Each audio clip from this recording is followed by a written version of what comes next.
might want to, when I'm doing the actual putting the glass down, you might want to try to take the camera and if you put this over that, over the camera? Yeah, you'll actually be able to see what he's doing. Without it, it's kind of blurry. I see. Let's see how that makes sense. Sure. Yeah.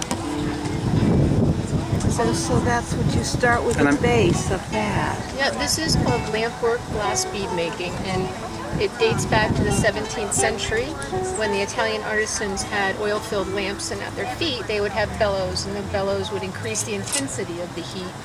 Today we use an oxygen propane torch to melt our glass, but we still do use the same glass that the artisans used back then, called Moretti, from the Murano section of Italy. Oh, I have some of that. Yeah.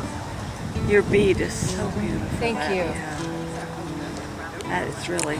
So if he does that, and to get that effect, he would have to be taking various colors, melting them, and he knows how to, through practice. There's no recipe.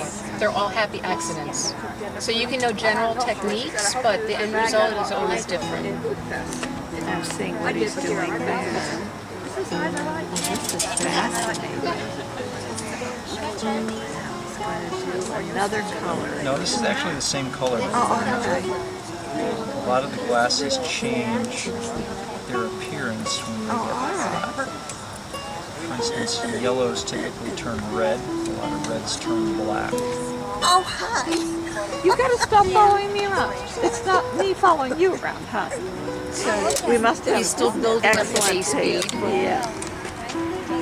And by adding different layers to the glass, you can actually make the bead longer or smaller or tubular or round. Because of the heat, will blend into the first one. Yes, yes. Got it. As I continue working it.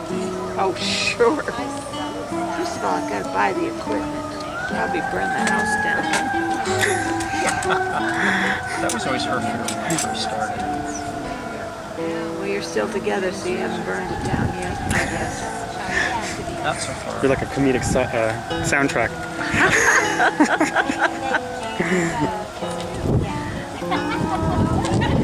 This is usually a lot easier inside the house because the flame stays in one How much will the color hotter. change after it cools?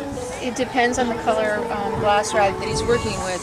In this example, this one is very finicky and there's a lot of different colors in it, so when it's hot, you're going to see an absolutely different color bead than what happens when we take it out of the kiln and it's done. Oh. So even though it will cool down, you need to put it in a kiln. Yes, and the kiln's right here on where his feet are, and that's what's holding it at a temperature of 950 degrees. The old mailbox. Yep. I just have to see if that's one of the ones that was missing from our town here. Nope, I don't recognize the number.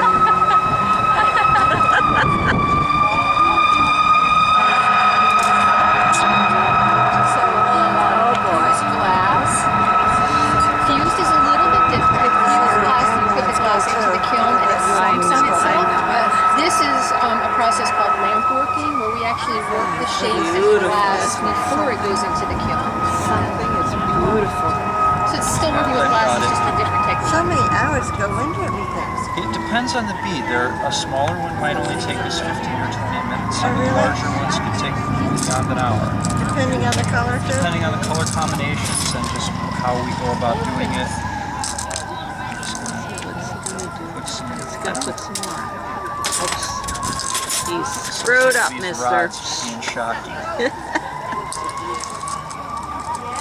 It's interesting too because it's almost like driving a standard automobile when your feet have to make sure everything's in sync. When you're doing lamp working, you have to make sure that the hand that's using the decorator rod is moving in the same rate that the one that's keeping the bead warm. So you're sort of like... So you need to be coordinated, is that what you're telling me? Now you said you were from Monroe? Monroe. Now he's doing dribbles on top of it. Will that blend in eventually? Absolutely. I can either blend it in or I can leave it proud. In this case, I'm going to melt it in. Oh.